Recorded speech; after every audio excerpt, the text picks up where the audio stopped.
ओम शांति।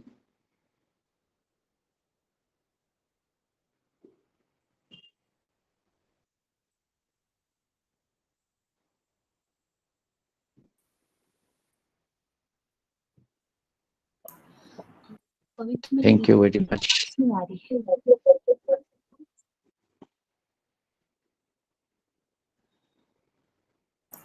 दीदी आपकी आवाज नहीं आ रही। ओम शांति।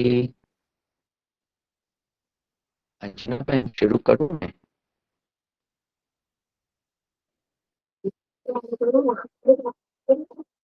ओम शांति भाई जी, आपका बहुत बहुत स्वागत है भाई जी। Thank you. सबके भाई मैसेज देख रहा हूँ मैं स्क्रीन पे। अंजना जी, एक अंजना बहन आपको ना, अंजना बहन भाई जी आज थोड़ी नेटवर्क की भी डिस्टरबेंस है भाई जी। ओह अच्छा अच्छा। जी आज बहुत बार बार बंद हो रहा है सबका नेटवर्क, कुछ अच्छा प्रॉब्लम है। हाँ, कोई भी प्रॉब्लम है, कोई ऐसी बात नहीं। मैनेज हो सकता है तो करते हैं, नहीं तो कोई 10 मिनट ठीक है, सुनाऊं?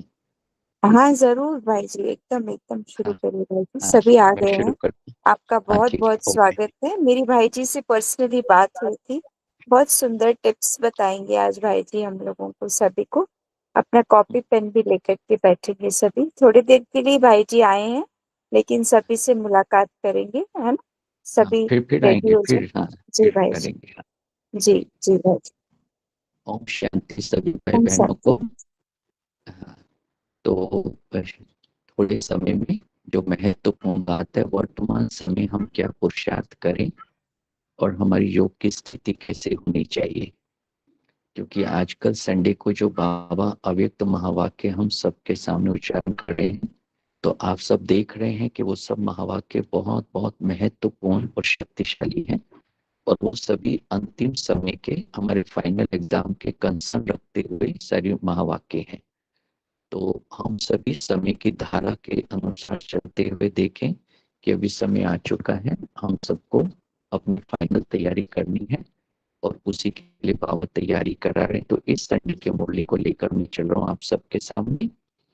बाबा ने कहा था कि बाबा एक इशारा दे रहे हैं कि स्व प्रति हर एक को संकल्प, बोल, संबंध, संपर्क और कर्म में नवीनता लाने का प्लान बनाना ही है। ये आप होमवर्क दे रहे हैं संडे की मुरली से, कि बाप दादा इशारा दे रहे हैं कि स्व प्रति सेल्फ के लिए हर एक को संकल्प, बोल, कर्म और संबंध संपर्क में नवीनता लाने का प्लान बनाना ही है।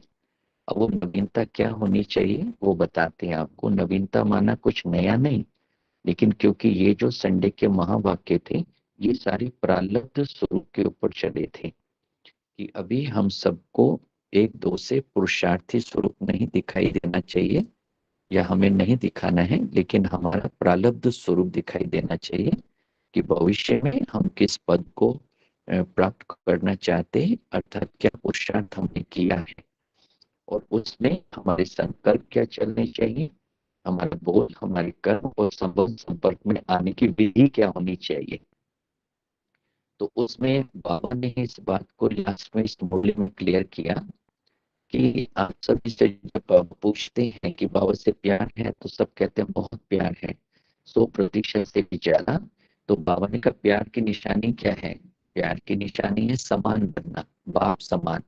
और यही हमारा संगम युग का लक्ष्य है कि संगम युग पे हमें बाबा के जैसा बनना है, ब्रह्मा बाप को फॉलो करना है ना, ब्रह्मा बाप समान।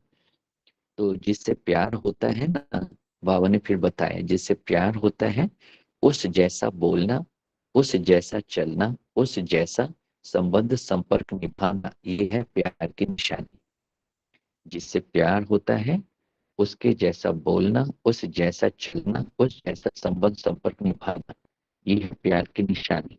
तो अब हमारे सामने पिक्चर क्लियर होना चाहिए कि बाबा जिससे हमें प्यार है बेहद का, उसका बोलना कैसा है, वो क्या बोलता है? वो हमेशा वरदानी बोल बोलता है। बाबा क्या बोलते हैं? हमेशा दुआएं देते हैं, वरदानी बोल बोलते हैं, हर एक के लिए सफलता भाव का वरदान देते हुए बोल बोलते हैं। फिर दूसरी बात, बाबा का चलना कैसा है? चलना मीन्स करेक्टर, चलन। बाबा का चलना कैसा है? हम सब जानते हैं बाबा के चलन में क्या था?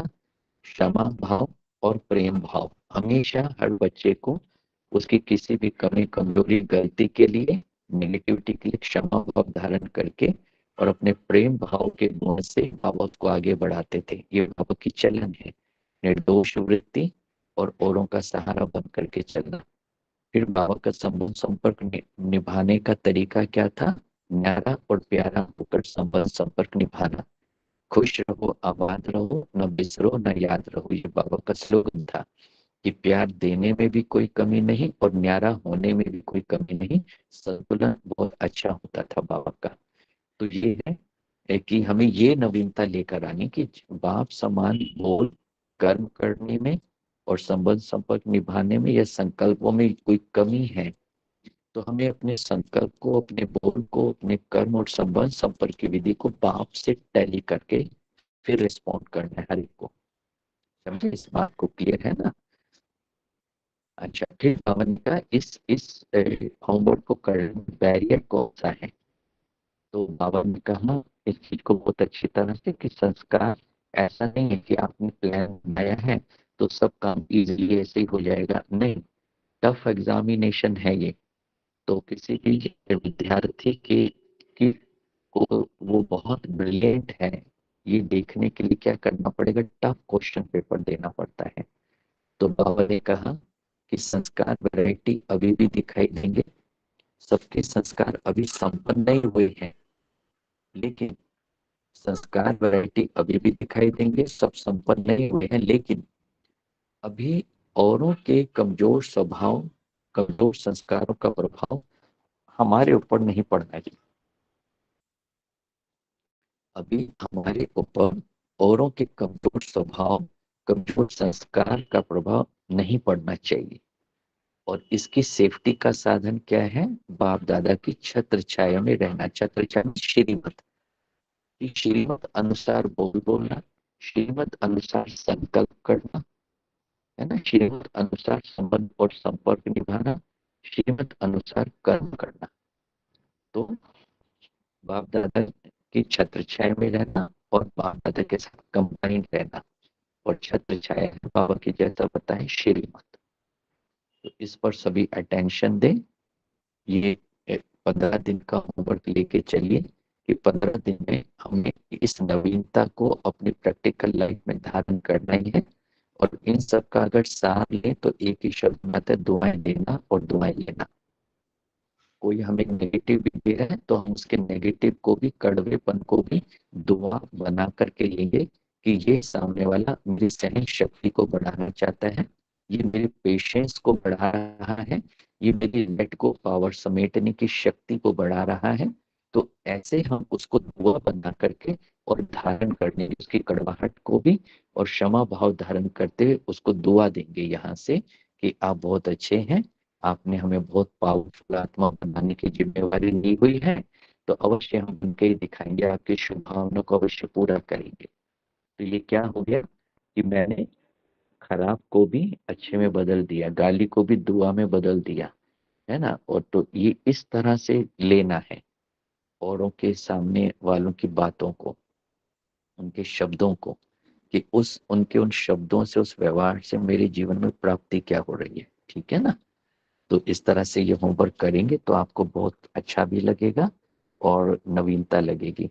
फिर पीछे बाबा ने 16 अक्टूबर को बहुत अच्छी मुरली चलाई थी, साकार मुरली थी। और आपको याद होगा वो, उस मुरली का टॉपिक था एकांतवास, है ना। एकांत के ऊपर बाबा ने मुरली चलाई थी कि एक की याद में इस शरीर का अंत हो। बहुत बहुत अच्छी मुरली थी वो, अभी 16 तारीख की मुरली। तो बाबा ने कहा कि एकांत में बैठ ऐसा अनुभव करो कि मैं आत्मा इस शरीर अथवा चमड़ी को छोड़ बाप के पास बैठ जाती हूँ। तो मतलब एक ये अनुभव कि जब हम योग में बैठे तो 5 मिनट का पहले हम अनुभव क्या करें, जैसे मैं शरीर से निकला हूँ और बिल्कुल न्यारा होकर के और बाबा के पास जाकर मैं बैठ गया हूँ। तो बाबा के पास जब बैठ गया हूँ तो शरीर का भान बिल्कुल भी मुझे नहीं होना चाहिए। क्योंकि मैं निकल आया हूँ वहां से, निकल आया हूँ यहाँ से, ये महसूसता अच्छी हूँ। और कोई की भी याद ना आए, बैठे बैठे अशरीरी हो जाओ। तो ये बाबा ने उस मुरली के अंदर बहुत अच्छी बात दी थी। लेकिन जिस बात के विषय में मैं आपसे डिस्कस करना चाह रहा हूँ वो ये थी, उपराम अवस्था के लिए बाबा ने बहुत अच्छे कुछ महावाक्य उच्चारण किए थे। आप सब ये भाषा समझ रहे हैं ना? ये जो गहरी गहरी शब्द है, उपराम शब्द है, न्यारापन है, ये सब समझ रहे होंगे ना? गर्दन हिलाइए, सिर्फ बोलने जी की जरूरत नहीं। हाँ जी ठीक। भाई जी। जी भाई तो जी, बाबा थोड़ा ने, आवाज हाँ में डिस्टर्बेंस है। आपके कुछ आवाज में मेरी, इधर उधर आवाज आ रही है अच्छा कुछ। आ रही है कुछ क्लियर नहीं? बहुत क्लियर क्लैरिटी नहीं नहीं है? है आवाज में जी। और वीडियो भी बहुत ब्लर आ रहा है, मतलब बहुत क्लैरिटी नहीं है आवाज में भी और वीडियो में हाँ, भी, कुछ मैंने प्रॉब्लम रात है को जी। किया, बहुत अच्छी आई थी। शायद नेटवर्क वहां कमजोर है या यहाँ कमजोर है, मालूम नहीं, शायद मुझे लग रहा है जी नेटवर्क प्रॉब्लम है। हाँ, जी फिर भी देखते एक मिनट। जी क्योंकि भाई। रात को क्लास कराई थी कहीं, बहुत सुंदर था रिजल्ट। अभी देखते हैं। जी भाई जी, आप शुरू तो कीजिए। हाँ, तो बाबा ने उसमें बहुत अच्छी बात ये कही थी उपराम अवस्था के लिए, कि जीते जी मौत की अवस्था में रहना है। ये सेंटेंस था बाबा का, जीते जी मौत की अवस्था में रहना है। अब ये बहुत प्रैक्टिकल यूज करने वाली चीज थी। वो किस तरह से? अब देखो, जब मान लीजिए मैं अभी शरीर के भीतर हूँ और बहुत सारी चीजें, मैं जहाँ जिस स्थान पर रहता हूँ वहाँ और भी कई लोग रहते हैं, और वो जो और भी कई लोग रहते हैं तो वो संस्कारों का टकराव भी बहुत है, विचारों की भिन्नता भी बहुत है, मतभेद। तो जब ये वाली स्थिति है जहाँ हम रहते हैं वहाँ अनेकों के साथ, तो हमारी बुद्धि में अनेक प्रकार के विचार चलते हैं, ऐसा नहीं होना चाहिए तो ठीक नहीं है, इनको ऐसा नहीं करना चाहिए, वो नहीं होना चाहिए, इस प्रकार के। तो उनसे तो मेरी समस्या हल नहीं होती ना। तो मुझे स्व परिवर्तन करना है पहले, कि किसी के कुछ भी करने से मेरे विचार अच्छे चलते रहें, दुआओं वाले, और नेगेटिव ना चले। तो उसके लिए बाबा ने ये बहुत अच्छा किया, एक्सपीरियंस करने के लिए एक योग की अवस्था ही कहेंगे इसको, कि जीते जी मौत की अवस्था में रहना है। तो अब समझो, अभी मैं हूं, तो जो काम जैसे हो रहा है, जो व्यक्ति जो कर रहा है, वो सब वैसे कर रहे थे। अभी मेरा शरीर छूटा, मैं उस शरीर से निकल गया और शरीर मेरा उस घर में पड़ा है, और जो मेरे साथ रहने वाले हैं वो उसी एक्टिविटी में है ना? शरीर मेरा छूट चुका है, लेकिन मैं सटल लेवल पर अभी भी उस परिवार से कनेक्ट हूं, लेकिन मुझे कोई देख नहीं रहा, और सब उसी तरह से कर रहे हैं, काम खराब भी कर रहे हैं, कुछ आपस में टकराव भी कर रहे हैं, ये सब कर रहे हैं, परफेक्शन नहीं है किसी भी, वो सब चल रहा है, लेकिन अभी मुझे कोई प्रॉब्लम नहीं है। अभी मुझे कोई प्रॉब्लम नहीं उसी घर में। जब मैं शरीर में हूं तो प्रॉब्लम ही प्रॉब्लम है मुझे, और अब जब मैंने शरीर छोड़ा है तो भी मैं सटल लेवल पर कुछ दिन के लिए मेरी प्रेजेंस है वहां, 13 दिन तक, और फिर अब मुझे कोई प्रॉब्लम नहीं हो रही, क्योंकि मैं डिटैच हो चुका हूँ। यानी कि मेन सब्जेक्ट क्या आया, कि जब हम शरीर के अंदर हैं तो डिटैचमेंट पावर की बहुत कमी रहती है हमारे अंदर। ज्ञान तो हमारे अंदर बहुत अच्छा है, हम सब जानते हैं, और हम जानते हैं कि सबका स्वभाव संस्कार अलग अलग है। उसके बावजूद भी हम वो डिटैचमेंट जो मरने के, शरीर छोड़ने के बाद बना लेते हैं, वो डिटैचमेंट हम शरीर में रहते रहते नहीं बना पाते हैं। तो यहाँ हमको क्या करना है, 15 दिन के लिए एक अभ्यास, कि जिस घर में हम रहते हैं वहां मौत की अवस्था में रहना है, कि आप चल रहे हैं, फिर रहे हैं, आप अपना काम कर रहे हैं जो करना है, और दूसरे लोग अपने अपने कामों में व्यस्त हैं, कुछ भी कर रहे हैं, कुछ टूट कर गिरने की आवाज आए या किसी के चिल्लाने की आवाज आए, खूब बोल रहे हैं, सब कुछ कर रहे हैं, आपस में टकरा रहे हैं, लेकिन आप वहां ऐसे रहो जैसे आप हो ही नहीं, जैसे आप वहां हो ही नहीं। जैसे ना तो कुछ कानों में आवाज जा रही है, ना आपको कुछ नेगेटिव सुनाई दे रहा है, ना कुछ टूटने की आवाज। तो किसी भी सेंस में जैसे आप वहां हो ही नहीं, मीन्स मेरी थॉट एनर्जी पर किसी भी उस स्थान के दृश्य का, व्यक्ति का, व्यवहार का 0% भी प्रभाव नहीं, क्योंकि मैं तो हूं ही नहीं ना, तो मुझ पे असर क्या होगा? मरने के बाद मैं हूं ही नहीं ना, तो इसलिए कोई तोड़े, कोई कुछ भी करे, लेकिन मुझे कोई असर नहीं। उसी प्रकार से बाबा ने कहा, जीते जी आपको मौत की अवस्था में रहना, इसको कहते हैं मरजीवा, वास्तविक मरजीवा स्थिति। क्यों? हम लोग इंटरफेरेंस के आदी हो चुके हैं, हर जगह, हर बात में अपने आप को रिस्पॉन्सिबल समझ के औरों की लाइफ के अंदर इंटरफेयर करते हैं। भले और गलत है, मैं ये नहीं कह रहा कि वो सही है गलत, लेकिन इंटरफेरेंस से मेरा कार्मिक अकाउंट जॉइंट अकाउंट के रूप में बदलता जाता है।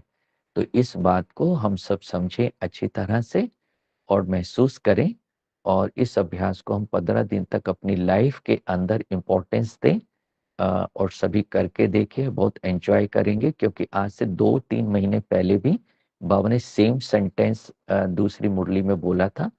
उस समय मैं कहीं और था, तो वहां मैंने सारी क्लास को ये होमवर्क दिया था और हमने अभ्यास किया कि एक दिन मृत्यु के बाद जन्म, मृत्यु और नया जन्म लेने के बीच का जो पीरियड है, उसमें किसी भी आत्मा की अनुभूति क्या होती है, उस अनुभूति को हमें शरीर में रहते रहते करना है। क्योंकि मरने के बाद तो कौन अनुभव सुनाता है कि मरने के बाद क्या हो रहा है, क्या नहीं हो रहा, कोई आता थोड़ी ना, उसको तो भूत मानेंगे। लेकिन जीते जी इस शरीर में रहकर, और वो बीच के पीरियड में, मृत्यु और जन्म के बीच का पीरियड है, उसकी अनुभूति करना कि अब मुझे कोई कंसर्न नहीं, सिर्फ मैं अपनी एक्टिविटी में हूँ कि मुझे क्या करना है और क्या नहीं करना, मैं क्या छोड़ाया, मुझे किस चीज को पूरा करना है, वो सब काम। तो मैं अपनी स्थिति में रहूं, मैं अपने संस्कारों में रहूं ओरिजिनल, और मैं अपनी एक्ट के ऊपर अटेंशन देता चलूं, बाकी क्या हो रहा है क्या नहीं, तो मैं तो मर चुका हूं, इसलिए मेरा कोई रोल नहीं।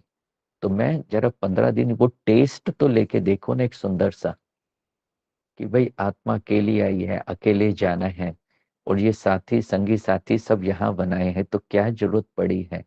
और कोई आज किसी की सुनता नहीं, कोई आज किसी की मानता नहीं, कोई राइट ओपिनियन लेता नहीं, तो अननेसेसरी क्यों हम कार्मिक अकाउंट क्रिएट करें, हम जॉइंट अकाउंट खोलें, जरूरत नहीं। तो 15 दिन एक ऑफर आई है आपके पास, सेल ऑफर, कि ऐसा करोगे तो ये हो जाएगा। तो 15 दिन जरा जीते जी मौत की अवस्था में रहें, तो देखें इसके साथ गिफ्ट क्या मिलेगी, कि योग बड़ा एक्यूरेट लगेगा। इसके साथ गिफ्ट क्या मिलेगी, आपकी आत्माभिमानी स्थिति बढ़ेगी। इसके साथ गिफ्ट क्या मिलेगी, आप बाबा के साथ कंबाइंड होकर रहेंगे हर मोमेंट में।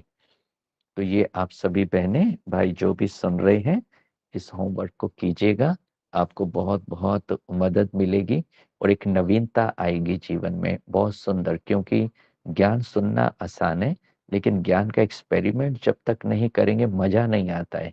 ज्ञान की चीजें जब तक लाइफ में आए ना, चेहरे पे मुस्कुराहट ना हो, नेगेटिविटी को फेस करने की पावर ना हो, ओपोजिशन को फेस करने की पावर ना हो, तो कैसे चलेगा? इसलिए ओपोजिशन तो लाइफ में बहुत जरूरी है, क्योंकि ओपोजिशन हमारी पोजीशन सेट करती है।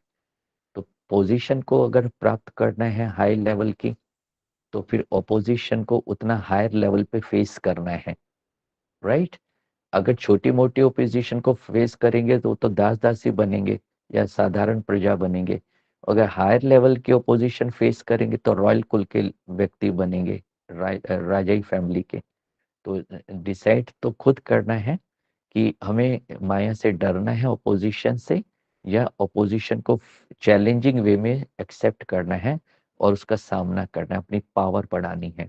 और उसके लिए ये जीते जी मौत की अवस्था में रहने की जो अनुभूति है, ये जरूर करना है। तो बाबा ने उसमें क्या कहा था, जीते जी मौत की अवस्था में रहना है, हम आत्मा का योग रहना है अब बाप के साथ, है ना? क्योंकि शरीर छोड़ने के बाद जो आत्मा है, वो किसी के संबंधी नहीं रह जाती, वो आत्मा है कुछ दिन के लिए।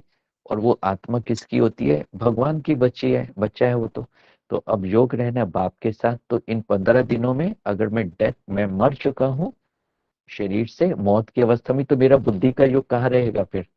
क्योंकि संबंधी तो मेरा कोई नहीं है। जैसे मौत आने के बाद सब मर गए, मतलब मैं तो मरा लेकिन मेरे लिए सारे मर गए, तो फिर मेरा संबंध कहाँ होगा? मैं आत्मा हो गया तो ऊपर वाले के साथ, एक के साथ। बाकी तो दुनिया से और घर से हम मर गए। कहते हैं ना, आप मुए मर गई दुनिया। अब जीते जी तुमको मरना है। हम शिव बाबा के बच्चे हैं। शरीर का भान हमें उड़ाते रहना चाहिए। अपने को शरीर समझो। तुमको बाप को याद करते करते बाप के पास जाना है। फिर ऐसे अभ्यास करते करते बाबा ने कहा आपको आदत पड़ जाएगी। ठीक है, तो ये छोटा सा एक होमवर्क, एक छोटी सी मीटिंग। फिर हम दोबारा जल्दी मिलेंगे भविष्य में। समय जैसे मिलेगा तब तक आप ये सब काम करें, क्योंकि बहुत ज्यादा सुनने की आदत भी नहीं बनानी है, प्रैक्टिकल होना है ना। तो इस छोटी सी मीटिंग में हाई डोज तो अच्छा काम मिला है। इसको आप दिल से करिए और अपना योग बड़ा रिफाइन कर लीजिए। ठीक है। ओम शांति भाई जी। हाँ, भाई ओम जी बहुत शांति। बहुत बहुत शुक्रिया, इतने कम समय के लिए आप आए हमारे पास। एकदम शॉर्ट पीरियड था, सभी सुनेंगे बहुत ध्यान से। एकदम से बस ऐसे ही भाई जी ने एक एक्सपीरियंस सुनाया और इधर आनंद मणि को लगा कि वाह, ये तो सबको मिलना चाहिए। तो ये रिक्वेस्ट भाई जी से किया और तुरंत भाई जी ने स्वीकार किया इस रिक्वेस्ट को। तो सभी की तरफ से भाई जी आपका दिल से बहुत बहुत शुक्रिया भाई जी। और इस तरह के टिप्स हमको बहुत चाहिए, हम सभी को चाहिए। देखिए सभी कितने उमंग उत्साह में आ गए हैं भाई जी, ये भी तो जी सेवा है जी। ना। चाहे हाँ ऑनलाइन हाँ, हो चाहे ऑफलाइन हो, ये भी तो सेवा है ना भाई जी। 100%, 100%, मैं तो इसको आप, हाँ, डिनाई नहीं करता हूँ। हाँ तो आपसे रिक्वेस्ट है, आप ऐसे ही कुछ कुछ टिप्स हमें बीच बीच में देने के लिए, ऐसे ही 10-15 मिनट के हाँ। लिए ही भले आए हमसे मिले, जी जी और जी ऐसे जी छोटे छोटे टिप्स हमें जरूर दे भाई जी। जी जी बहुत जी बहुत शुक्रिया आपका जी। भाई जी। ओके, सुना ना थैंक यू कितना दी। सुंदर टिप्स मिला हम सबको।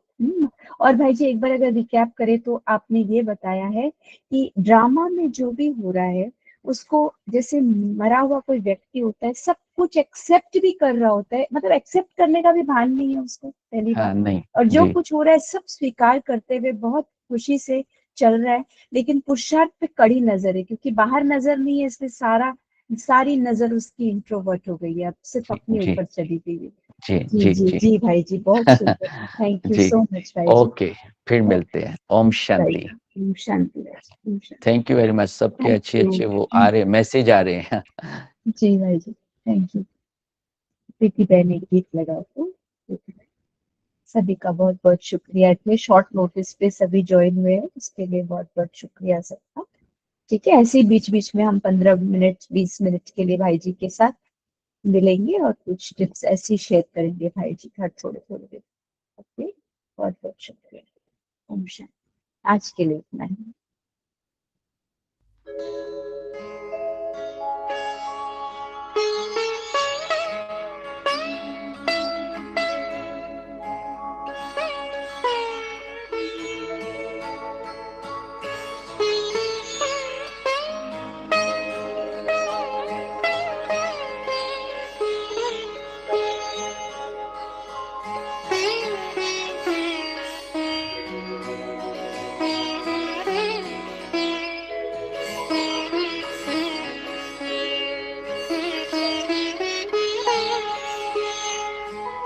तन खिल जाए बाबा, मन खिल जाए। तन खिल जाए बाबा, मन खिल जाए। जब जब बाबा हमें तेरी याद आए, जब जब बाबा हमें तेरी याद आए। तन खिल जाए बाबा, मन खिल जाए। तन खिल जाए बाबा, मन खिल जाए।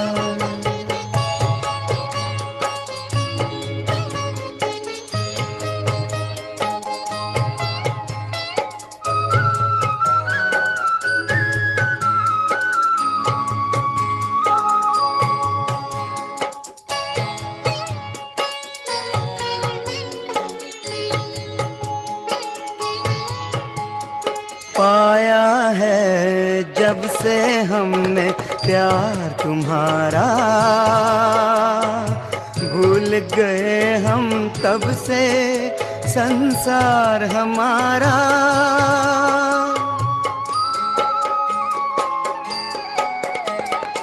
पाया है जब से हमने प्यार तुम्हारा,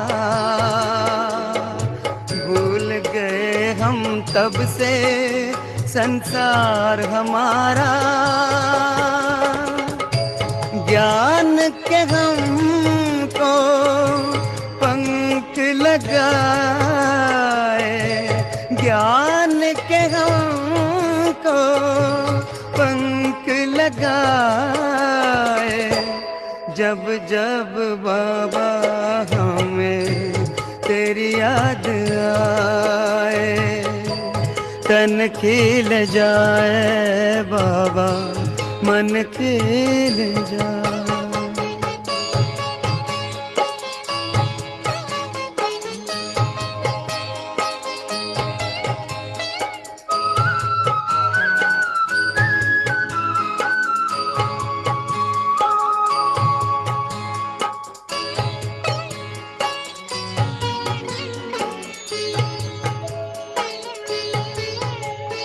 कानों में गूंजे हरदम मुरली तुम्हारी,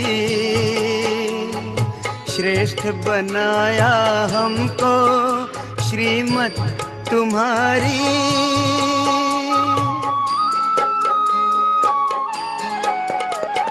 कानों में गूंजे हरदम मुरली तुम्हारी, श्रेष्ठ बनाया हमको श्रीमत तुम्हारी। देख देख बाबा तुमको मन हर्षाए, देख देख बाबा तुमको मन हर्षाए। जब जब बाबा हमें तेरी याद आए, तन खिल जाए बाबा, मन खिल जाए।